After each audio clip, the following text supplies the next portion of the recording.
She locked me out of my own house. I had the locks changed and her belongings on the lawn by noon. The silence in the house had become a living thing, a presence that filled every corner and crevice of the four-bedroom Victorian on Maple Street, wrapping itself around me like a suffocating blanket that grew heavier with each passing day since Robert had taken his last labored breath in the master bedroom upstairs, leaving me alone in a house that had once echoed with the laughter of two growing boys, and the comfortable rhythm of a marriage that had spanned 37 years. I stood at the kitchen window on this particular Tuesday morning in early spring, my hands wrapped around a coffee mug that had gone cold while I stared out at the garden that Robert had tended with such meticulous care, watching as the daffodils he'd planted 3 autumns ago, in what neither of us had known would be his last autumn, pushed their way through the thawing earth, determined to bloom despite his absence, and I felt the familiar tightness in my chest that had become my constant companion, that hollow aching sensation that no amount of busy work or church activities or coffee dates with Sharon could fill.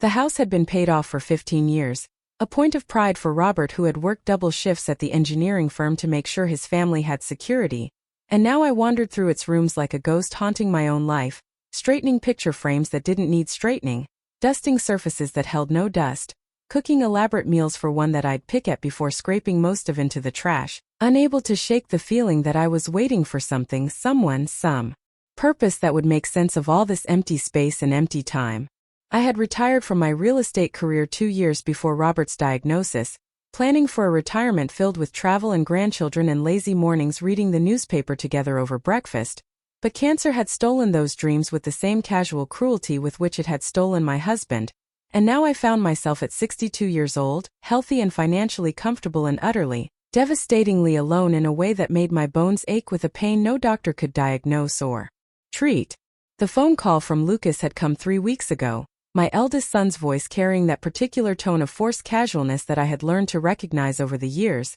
the one that meant he was about to ask for something but didn't want to seem like he was asking for something, and I had felt my heart leap with a mixture of hope and something else, something more desperate and hungry that I didn't want to examine too closely.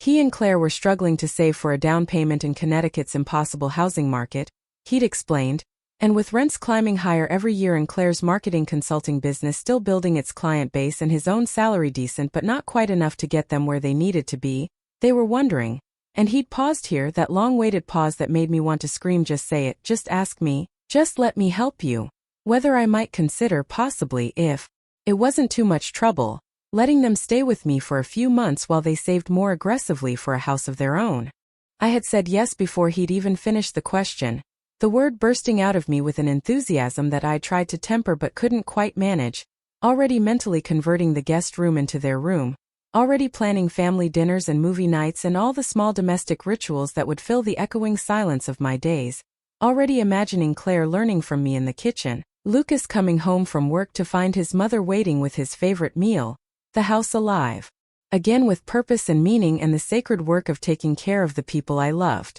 I had insisted they take as long as they needed, had waved away Lucas's concerns about imposing, had told him with absolute sincerity that this was his home too, that it would always be his home, that I would be grateful I'd emphasized, for the company, and I'd hung up the phone feeling something like joy for the first time in 3 years, feeling as though God or fate or the universe had finally answered my prayers, and given me back a reason to get up in the morning. Sharon had been less enthusiastic when I had shared the news over lunch at our usual spot downtown, my best friend's perfectly plucked eyebrows rising in that expression of gentle skepticism that I had learned to resent over our 40 years of friendship, suggesting with careful diplomatic language that perhaps I should think about what it would mean to share my space after living alone for so long, that perhaps I should consider setting some ground rules and boundaries before Lucas and Claire moved in, that perhaps. And this was said with such delicate concern that I had wanted to throw my chicken salad across the table. I should talk to someone about my grief,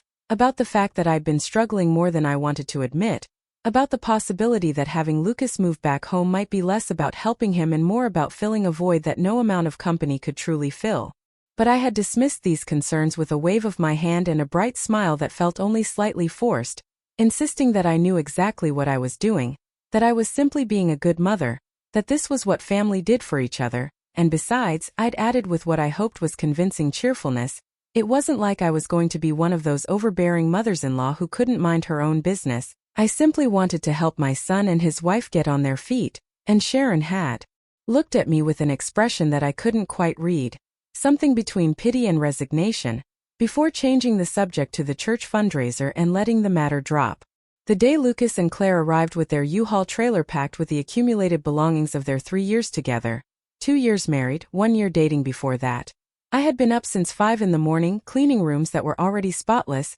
arranging fresh flowers in the guest room that I'd begun thinking of as their room, baking Lucas's favorite chocolate chip cookies from the recipe I'd been making since he was 6 years old, my nervous energy manifesting in a flurry of domestic activity that left me breathless and flushed by the time their car pulled into the driveway at noon. I had rushed out to meet them, pulling Lucas into a hug that lasted perhaps a beat too long, feeling the way he stiffened slightly in my embrace before relaxing into it with the resigned patience of a son who loved his mother but found her intensity overwhelming. And then I'd turned to Claire, my daughter-in-law of 2 years, this woman who had somehow captured my son's heart despite being so different from the kind of girl I had always imagined Lucas would marry. Not that Claire wasn't lovely. She was, with her dark hair and quick smile and obvious intelligence, but she was also quiet in a way that I found difficult to read, reserved in a manner that made me work harder to draw her out, to make her feel welcome, to prove that I was happy to have her as part of the family. Claire had accepted my hug with polite warmth, her body language friendly but contained,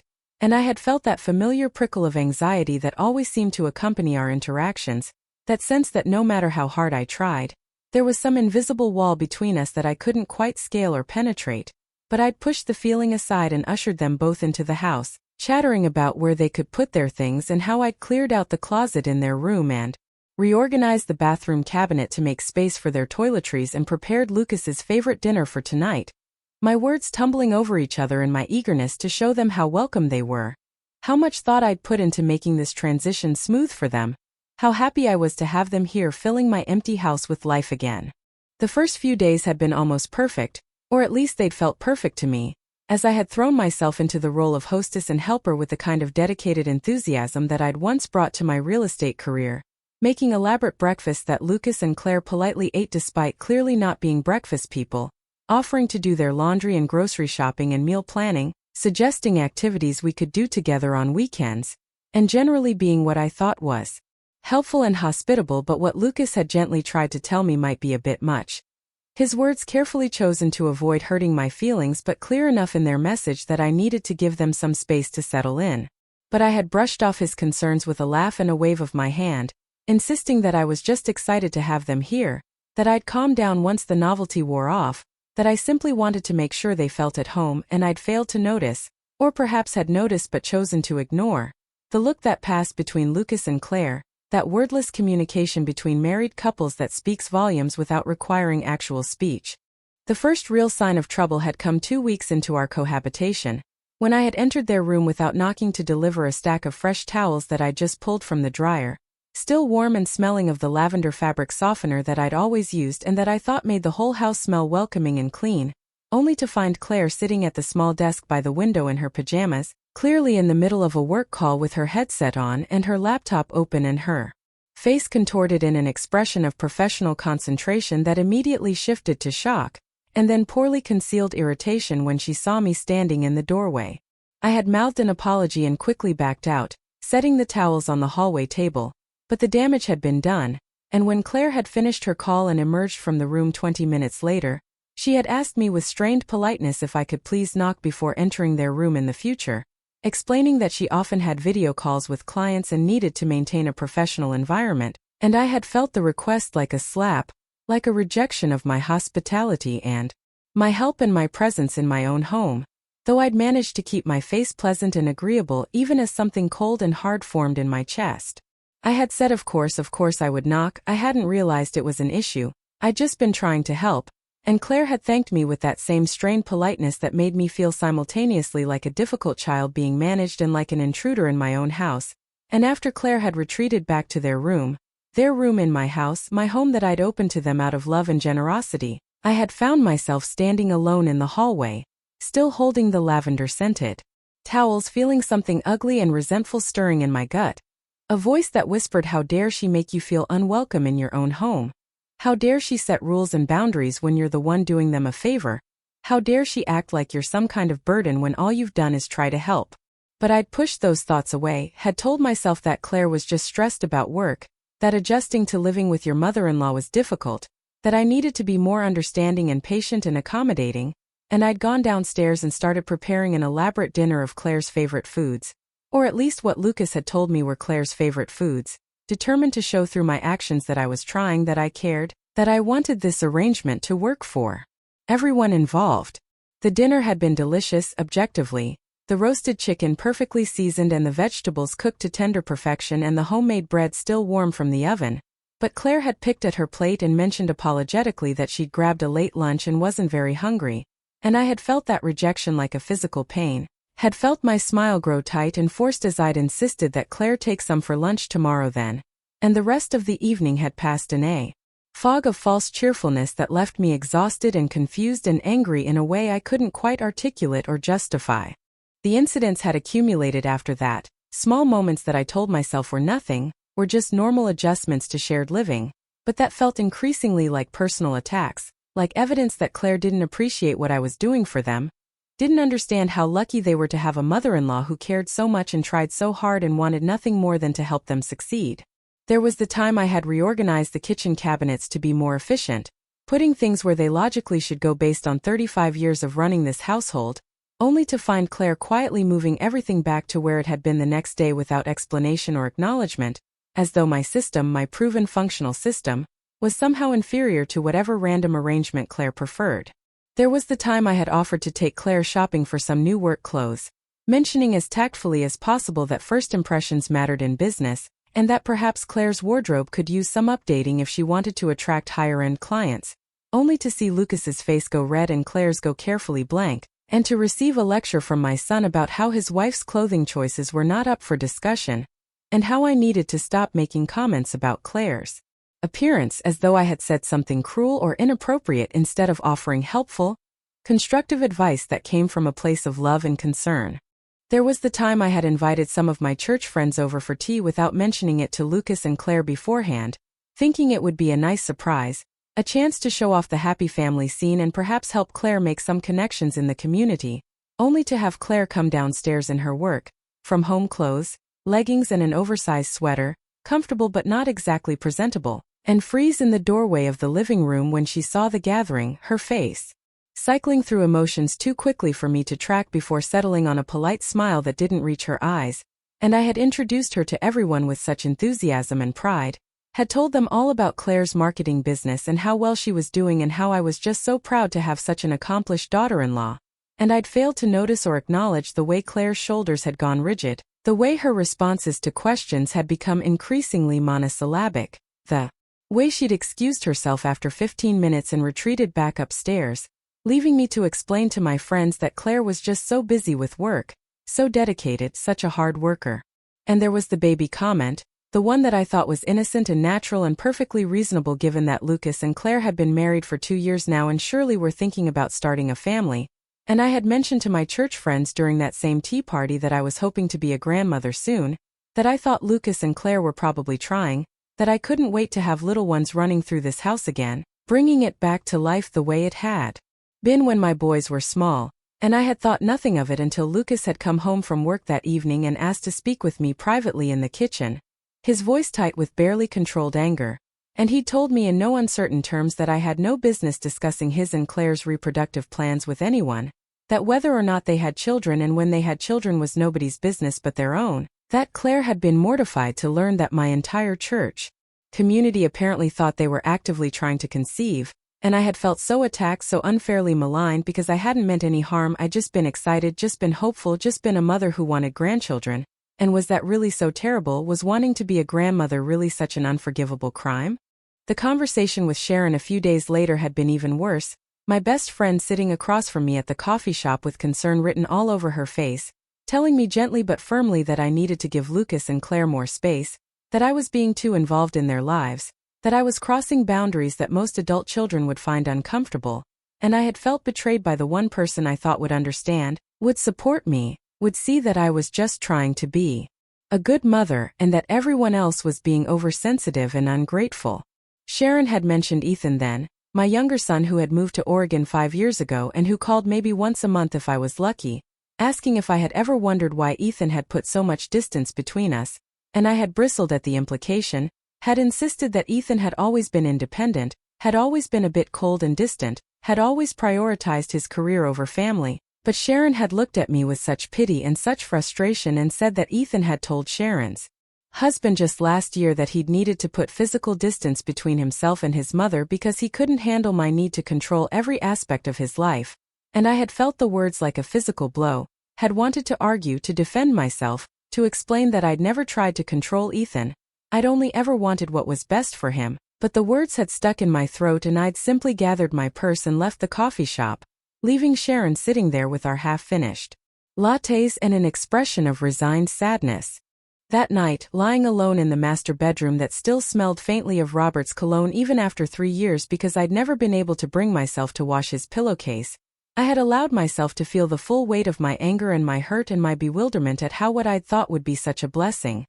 having Lucas and Claire living with me, filling my empty house with life and purpose, had somehow become this source of constant tension and misunderstanding and conflict. I had stared at the ceiling and replayed every interaction, every conversation, every moment of friction, and in my mind, I was always the one trying to help, trying to be generous, trying to make things work, and Claire was always the one being difficult, being ungrateful, being cold and distant and unwilling to accept the love and support that I was offering so freely, and it never occurred to me that perhaps my perspective was skewed, that perhaps my pain and loneliness had twisted my perception, that perhaps the problem wasn't everyone else but rather something broken in myself that I couldn't see or wouldn't acknowledge. The house hunting had been the final straw, though I wouldn't realize it until much later, wouldn't understand that this was the moment when Lucas and Claire had made their decision, and everything that followed was simply the inevitable consequence of that choice. I had found the folder quite by accident, or at least that's what I told myself, though some part of me knew that I'd been looking for something, anything,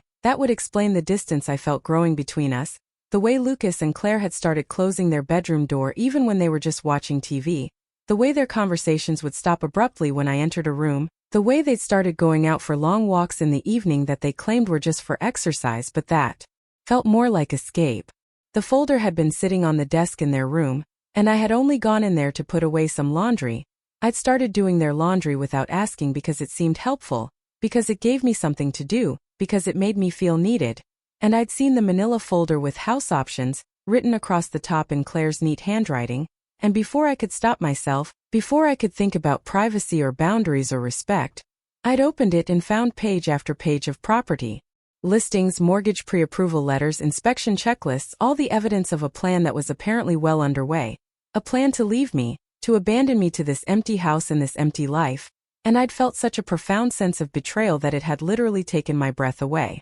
They hadn't even told me they were this far along in the process, hadn't included me in their discussions or asked for my advice despite the fact that I'd been a real estate agent for 20 years and could have helped them avoid rookie mistakes, hadn't seemed to consider that I might have feelings about them leaving or opinions about what neighborhoods would be best or concerns about how far away they might move, and as I stood there in their room holding the folder with shaking hands, I felt something shift inside me, something that had been bent under the weight of trying to be understanding and accommodating and patient finally snapping, and I thought to myself with perfect clarity, this is my house, my home, and if they want to sneak around behind my back making plans to leave me, if they want to treat me like some kind of burden or obstacle instead of the person who opened her home to them out of love, then perhaps it's time they learned what boundaries really feel like, what it really means to be on their own, what they'll be losing when they walk away from everything I've done for them. The locksmith's number was still in my phone from 3 years ago when I'd had the locks changed after Robert died, unable to bear the thought of his keys sitting unused in the drawer, and as I pulled up the contact information and stared at the screen, my thumb hovering over the call button, I felt a moment of hesitation, a flicker of doubt about whether this was really the right thing to do, but then I remembered Claire's face when she'd asked me to knock before entering their room, remembered Lucas's anger when I'd mentioned grandchildren, remembered the folder full of house listings that proved they were planning to leave me anyway, and I pressed the button and listened to the phone ring, and when the locksmith answered, I explained in my sweetest, most reasonable voice that I needed all my locks changed as soon as possible, that very afternoon if he could manage it, because my tenants had given notice and I wanted to make sure everything was secure before the transition. And he said he could be there by 9 the next morning. And I thanked him and hung up and felt a surge of something that might have been power or might have been panic. And I looked around my empty house, at all the spaces that Lucas and Claire had filled with their presence and would soon empty with their absence. And I thought to myself with grim satisfaction that tomorrow morning, while they were out on their latest secret house hunting expedition, I would take back what was mine, would remind them that this was my home and my rules and that they didn't get to use me and then cast me aside like yesterday's trash. And the fact that this decision would irrevocably alter the course of all our lives, would set in motion a series of events that would force me to finally confront the person I'd become and the patterns I'd been repeating for decades, never even crossed my mind as I climbed the stairs to my lonely bedroom, turned off the lights, and lay awake in the darkness, rehearsing all the things I would say when Lucas came crawling back to apologize, never once imagining that he wouldn't come back at all. The morning light filtered through the sheer curtains of my bedroom in that particular way it always did on Sunday mornings, casting long golden shadows across the hardwood floors that Robert had insisted on refinishing himself 20 years ago. Back when our hands were steadier and our hearts were fuller and the future seemed like an endless expanse of days just like this one, and I stood at my dresser arranging and rearranging the contents of my purse with trembling fingers, checking for the third time that I had my wallet and my keys and the small package I'd wrapped so carefully the night before. A peace offering that felt simultaneously too much and not nearly enough for everything I needed to say, everything I needed to apologize for, everything I'd spent the last year learning about myself in the uncomfortable fluorescent lighting of Dr. Patterson's therapy office where the chairs were too stiff and the tissue boxes were always within reach and the truth had a way of sneaking up on you when you least expected it. It had been 13 months since the lockout, 13 months since I'd stood in my reclaimed house surrounded by the deafening silence of my own righteousness, and watched through the window as Lucas had loaded Claire's belongings from the front lawn into their car with movements that were jerky with rage and disbelief. 13 months since I'd felt so absolutely certain that I was right and they were wrong, and that they would come back apologizing once they'd had time to cool down and realize how much they needed me, how much they'd taken my generosity for granted, how lost they would be without my guidance and support, and the safety net of my home. Those first few days after the lockout had been almost euphoric in a twisted sort of way, me walking through my house rearranging furniture and removing the traces of their presence with the methodical efficiency of someone erasing a mistake, telling myself that I'd done the right thing, the necessary thing, the thing that any self-respecting homeowner would have done when their hospitality was thrown back in their face, and I'd fielded the phone call from Sharon with my defenses fully armed, explaining in clipped tones that I'd simply established boundaries the way Sharon had been telling me to do for months, that Lucas and Claire had been using me, that I had every right to decide who lived in my house, and the fact that Sharon had gone silent on the other end of the line for a long terrible moment before saying in a voice heavy with disappointment, "Oh Barbara, what have you done?" had only made me dig my heels in deeper, convinced that even my best friend didn't understand, didn't see the situation clearly, didn't recognize that I was the victim here. The call from Ethan 4 days later had been the first crack in my armor of certainty, my younger son's voice coming through the phone with a flatness that was somehow worse than anger, telling me that Lucas had called him, that he'd heard what I'd done, and that he wasn't surprised, those 3 words landing like hammer blows. I'm not surprised. Because this was exactly the kind of thing I'd always done, the kind of controlling behavior that had driven him all the way to Oregon where 3,000 miles felt like barely enough distance to breathe freely, and when I had tried to defend myself, tried to explain my side of the story, Ethan had cut me off with a laugh that held no humor whatsoever and said, "Do you want to know what Dad told me before he died? He told me he was worried about what would happen to you when he was gone, worried that without him there to moderate your need to control everything, you'd drive everyone away. And I told him not to worry, told him that surely you'd learn, that surely losing him would teach you something about letting go, but I guess I was wrong, wasn't I?" And then he'd hung up before I could respond, before I could process the revelation that Robert, my beloved Robert, had seen this flaw in me, had worried about it, had perhaps even discussed it with our sons, and I'd sat on the couch in my empty living room with the phone still pressed to my ear listening to the dial tone and feeling the first terrible stirrings of doubt about whether I'd made a catastrophic mistake. The journal had been the thing that finally broke me, Robert's leather-bound journal that I'd found weeks later while going through boxes in the attic, one of those cleaning frenzies that lonely people engage in when they're trying to outrun their thoughts, and I'd opened it expecting to find his neat handwriting documenting the mundane details of his life, but instead I'd found page after page written during his final months, observations and reflections and worries set down in the shaking Script of someone who knew his time was running out and wanted to leave something behind. Some wisdom or guidance or warning for the people he loved. I'd read the entry about myself 3 times before its meaning fully penetrated. Robert's words swimming before my tear-blurred eyes as he wrote about how much he loved my intensity and my dedication to our family, but how he worried that my need to be needed, my fear of abandonment that stemmed from my own mother's emotional distance, had evolved into a pattern of control that I couldn't see in myself, that I genuinely believed I was helping when I was actually suffocating, that I meant well, but didn't understand the difference between supporting and smothering. And he'd written, I hope when I'm gone she'll find a way to be alone without being lonely, to let the boys live their own lives without feeling like she's losing them, to understand that love isn't about holding on tight, but about having the courage to open your hands and let people choose to stay. And I had sat on the dusty attic floor surrounded by boxes of memories,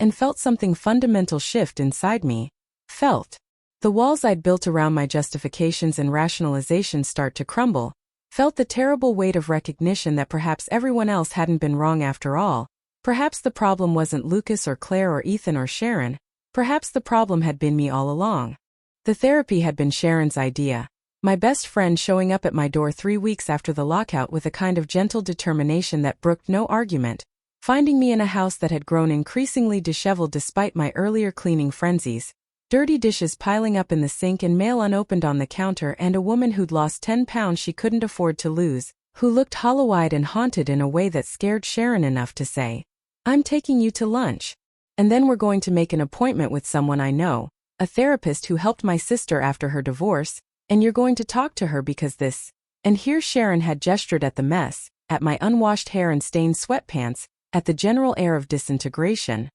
This isn't sustainable, and I love you too much to watch you destroy yourself over your pride. I had wanted to argue, had wanted to insist that I was fine, that I didn't need therapy, that there was nothing wrong with me that wouldn't be fixed if everyone would just acknowledge that I'd been in the right. But when I'd opened my mouth to say all of this, what had come out instead was a sob, a great heaving sound that seemed to come from somewhere deep in my chest, and Sharon had simply stepped forward and wrapped her arms around me and held me while I cried for the first time since Robert's funeral, held me while I finally let myself feel the crushing weight of my loneliness and my mistakes and my terror that I'd destroyed the last meaningful relationships in my life. Dr. Patterson had been nothing like I expected. A woman in her mid-50s with kind eyes and an unsettling ability to sit in silence while I filled the space with justifications and explanations and elaborate defenses of my actions, and it had taken 3 sessions before Dr. Patterson had finally interrupted one of my monologues about how much I'd sacrificed for Lucas and Claire with a question that had stopped me cold. Do you want to be right, or do you want to have a relationship with your son? I had stared at her, feeling the question like a trap, like a trick, because surely I could have both. Surely being right and having relationships weren't mutually exclusive. But Dr. Patterson had simply waited with that patient expression that made me want to squirm, and finally I had whispered, I want my son back, and Dr. Patterson had nodded and said, then we have a lot of work to do, because right now you're so invested in being right that you can't see how wrong you've been, and until you can acknowledge that, until you can truly understand how your actions affected Lucas and Claire, there's no path forward. The homework assignments had been excruciating, writing exercises that forced me to examine my patterns of behavior going back years, listing every time I prioritized control over connection, remembering moments with Robert where I'd insisted on my way even when it hurt him, acknowledging the ways I'd driven Ethan away with my inability to let him make his own choices and his own mistakes, seeing with painful clarity how I treated Claire not as a person with her own needs and boundaries but as a threat to my relationship with Lucas, as competition for his attention and affection, as someone who needed to be managed and corrected, rather than welcomed and respected. The widow support group had been another of Dr. Patterson's suggestions, and I had resisted it initially because I didn't want to be lumped in with other lonely old women talking about their feelings, didn't want to admit that I was struggling with grief years after Robert's death when I should have moved on by now. But the first meeting had surprised me with its raw honesty, with the way these women, some widowed for decades, some for only months, talked about the challenge of rebuilding an identity after spending years defining themselves primarily as wives and mothers, about the terror of being alone, about the ways grief could twist itself into unhealthy patterns if you weren't careful. There had been one woman, Helen, who talked about how after her husband died she'd become so clingy with her adult daughter that the daughter had eventually had to threaten to cut off contact entirely, and Helen had said with tears running down her face, "I was so afraid of losing her that I nearly drove her away, and it wasn't until I learned to be okay with being alone that she felt safe coming back around." And I had seen myself in Helen's story with such clarity that I'd had to excuse myself to the bathroom where I'd stood with my hands braced on the sink and forced myself to breathe through the panic of recognition. The work of changing myself had been harder than anything I had ever done, harder than building my real estate career from nothing, harder than caring for Robert through his final months, harder than any physical challenge because it required me to constantly monitor my instincts and question my motivations and do the opposite of what felt natural, which was to reach out and grab and hold tight to the people I loved. I'd started volunteering at the community center 3 mornings a week, teaching basic computer skills to seniors, and I discovered that I could channel my caretaking instincts into helping people who actually wanted and needed my help, who appreciated my knowledge without feeling smothered by it, who could leave at the end of the class and go back to their own lives without me feeling abandoned or rejected. I'd started taking painting classes on Thursday evenings, something I'd always wanted to try but had never made time for when Robert was alive.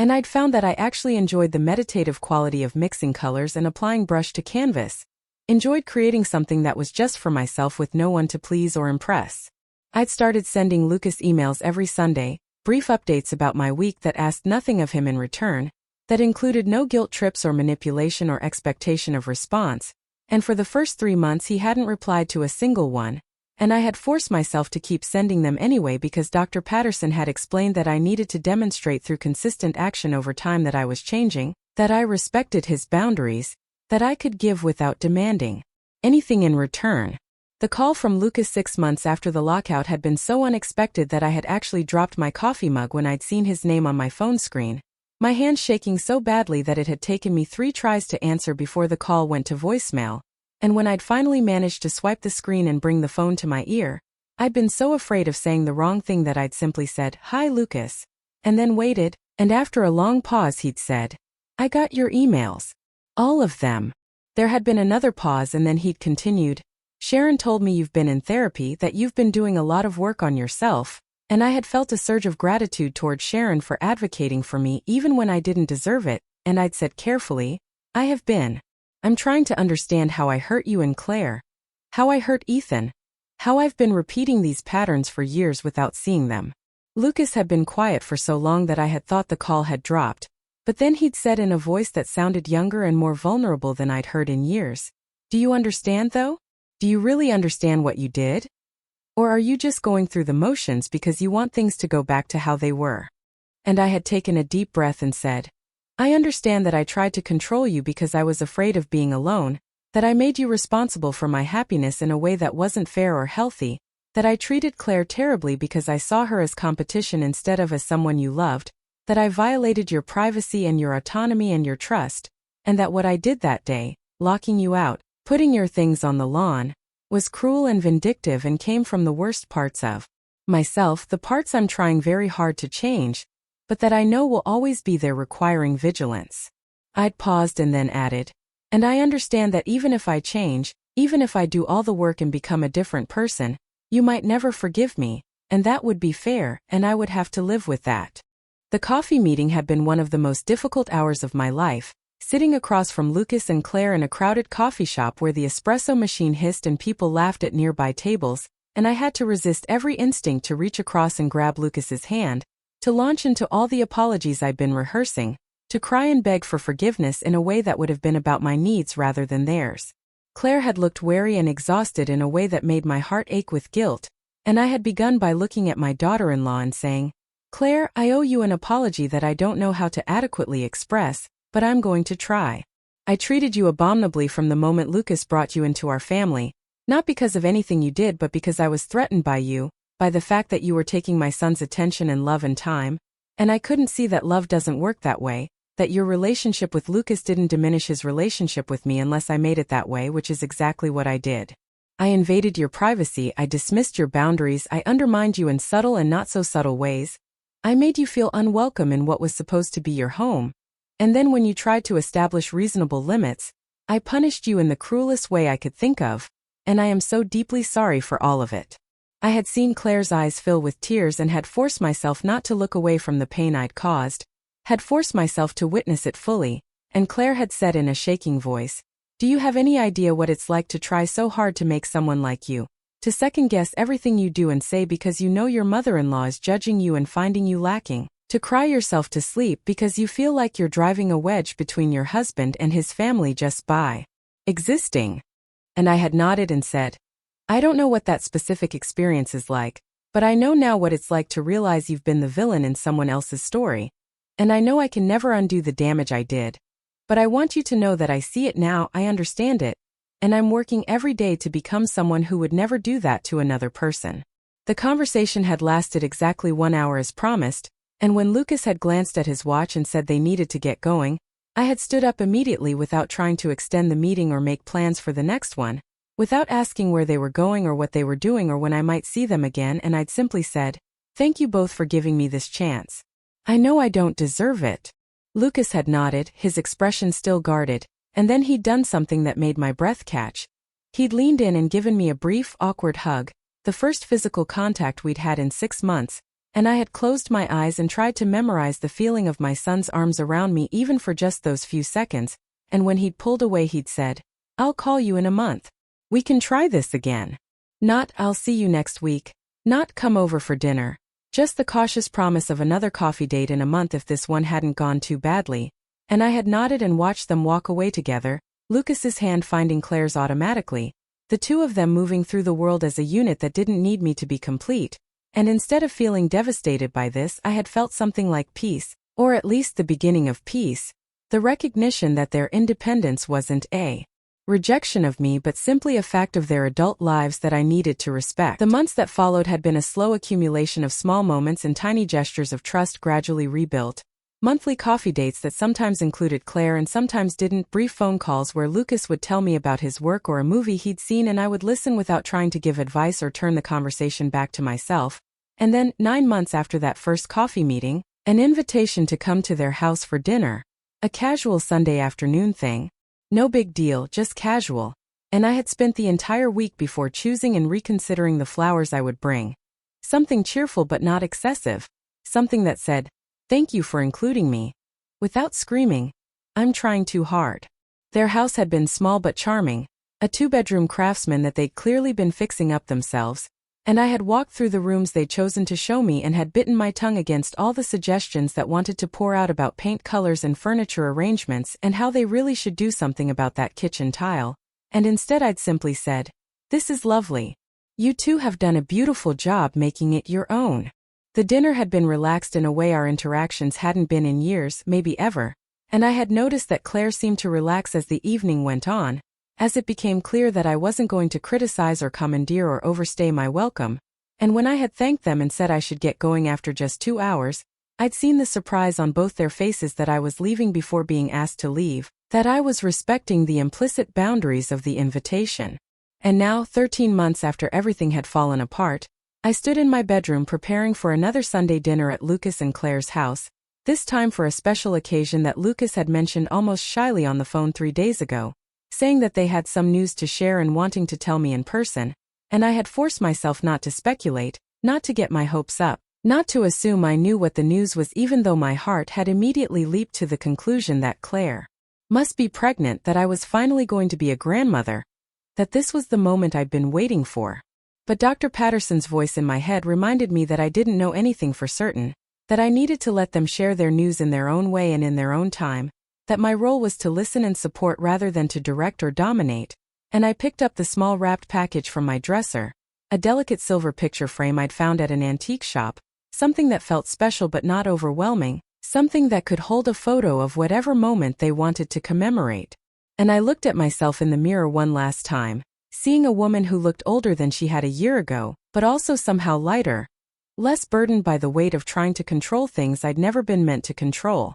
The drive to Lucas and Claire's house took 20 minutes through the Sunday afternoon traffic, and I spent it practicing the breathing exercises Dr. Patterson had taught me for managing anxiety, reminding myself that whatever news they had to share, My job was to receive it with grace and enthusiasm without making it about myself, without immediately offering unwanted advice or trying to take over their joy with my own needs and wants. When I pulled into their driveway and saw Lucas waiting on the front porch with that particular smile that reminded me so much of Robert, it made my chest ache. I felt a rush of gratitude so intense it was almost painful gratitude that I still got to be part of his life, that he'd given me another chance when he had every reason not to, that I was here at all after having come so close to losing him forever. Claire appeared beside Lucas, her hand resting protectively on her still flat stomach in a gesture so unconscious and so telling that I knew immediately what the news was. And I felt the tears start before I'd even gotten out of the car, tears of joy and regret and the bittersweet recognition that I was being allowed to witness this miracle, but that my role would be different than I'd once imagined, that I would be a grandmother on Lucas and Claire's terms, in the ways they invited me to participate, with the boundaries they set to protect their family. I walked up the path to their porch carrying my small gift and my hard-won wisdom and my commitment to do better, and when Claire said with nervous excitement, "We wanted you to be one of the first to know we're having a baby due in February," I opened my arms and waited for Claire to decide whether or not to step into them rather than pulling her into an unwanted hug. And when Claire did step forward and let me embrace her, when I felt my daughter-in-law's body relax rather than stiffen against me, I knew with a clarity that came from a year of painful growth that this was what healing looked like. Not dramatic and instantaneous but gradual and hard one, and built on a foundation of consistent changed behavior rather than empty promises. I pulled back and looked at both of them and said, "I'm so happy for you both, and I want you to know that I'm here to help in whatever ways you want me to help, and that I understand that you'll be the parents and you'll make the decisions, and my job is just to love this baby and support you too, nothing more and nothing less." And I saw Lucas's eyes get bright with tears and heard him say, "Thanks, Mom. That means a lot." And I understood that I was being given not a return to the old relationship I'd lost but the possibility of a new relationship, one based on mutual respect and healthy boundaries, and the kind of love that didn't demand or control but simply offered itself freely, with open hands and an open heart. The afternoon unfolded with a gentleness that I treasured, sitting in their small living room drinking tea and listening to Claire talk about her first trimester symptoms and Lucas excitedly describe the nursery plans. And when they asked me if I wanted to see the room that would become the baby's room, I followed them upstairs and stood in the doorway of the small bedroom looking at the space they were already beginning to transform, and I thought about all the ways I could insert myself into this process, could offer to pay for furniture or insist on specific color schemes or demand to be present for every doctor's appointment, and instead I simply said, "Whatever you two decide will be perfect, and if there's anything I can do to help, please just let me know. But I trust you to create exactly what this baby needs." I saw the look that passed between Lucas and Claire, a look of relief and something that might have been the beginning of trust being rebuilt, and I felt a sense of rightness settle over me, the understanding that this was my path forward, not trying to reclaim the central role I'd once demanded but learning to exist gratefully in whatever space they offered me, to be present without being overwhelming, to love without suffocating. As I drove home that evening with the sun setting pink and gold over the Connecticut hills, turning the autumn trees into torches of color against the darkening sky, I thought about Robert's journal entry, about his hope that I would learn to let people choose to stay rather than trying to force them to stay, and I understood finally what he'd meant, understood that real love wasn't about holding tight, but about creating the kind of relationship that people wanted to return to freely, without obligation or guilt or manipulation. My house would still be empty when I got home, would still echo with silence in a way that sometimes made me lonely, but I'd learned over this past year that being alone didn't have to mean being lonely, that I could fill my life with purpose and connection in ways that didn't require me to control or dominate the people around me, that I could be whole within myself rather than trying to find wholeness through managing other people's lives. I thought about the widow support group I now helped facilitate, about the computer classes I taught where my students actually appreciated my knowledge, about the painting class where I discovered a talent I never knew I had, about the weekly dinners with Sharon where we talked honestly about the hard work of growing and changing even in what was supposed to be the settled part of life, and I thought about the baby coming in February, this grandchild I would meet on Lucas and Claire's terms, this new life that represented possibility and hope and second chances.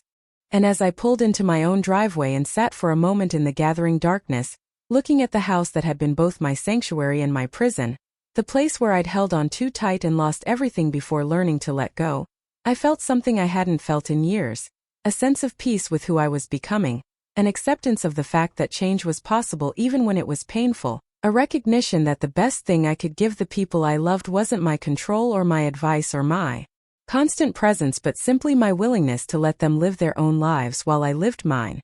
intersecting in moments of genuine connection, rather than forced proximity. The porch light came on automatically as I walked up the path, illuminating the potted mums I'd planted last week in shades of burgundy and gold, and I thought about how plants needed space to grow, how you couldn't force a flower to bloom by grabbing its petals and pulling them open, how the most beautiful things in life unfurled in their own time when given the right conditions, light and water and room to breathe, and I understood finally that people were the same way, that love wasn't about possession or control but about creating the conditions in which the people you cared about could flourish according to their own nature, their own timeline, their own dreams. I unlocked my door and stepped into my quiet house, and instead of the silence feeling oppressive it felt peaceful, a space I'd learned to inhabit without needing to fill every corner with noise and activity and the presence of other people who might not want to be there. And I thought about the phone call I'd received from Ethan last month, his voice tentative as he'd said that Sharon had told him about the work I was doing,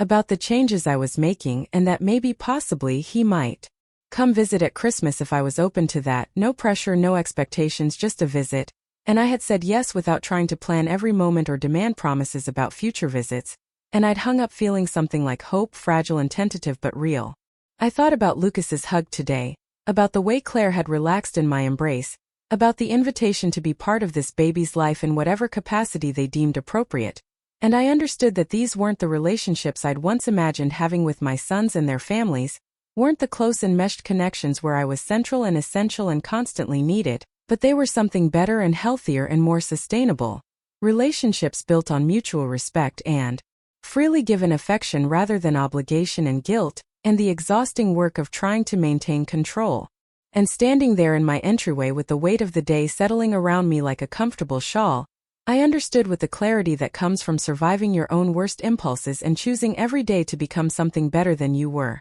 that the truest love wasn't measured in how tightly you could hold on but in how gracefully you could open your hands and let the people you love choose their own paths, trusting that if you'd created something worth returning to not through manipulation or martyrdom but through genuine care and respect and the hard work of becoming a person whose presence was a gift rather than a burden, they would come back not because they had to but because they wanted to. And that difference, that simple profound difference was everything, was the lesson I'd paid so dearly to learn, was the inheritance I hoped to pass on to the grandchild growing in Claire's belly, the understanding that love at its best was spacious and generous and free, and that sometimes the greatest act of love was knowing when to step back, when to be quiet, when to let go, and then having the courage and the humility and the grace to actually do it.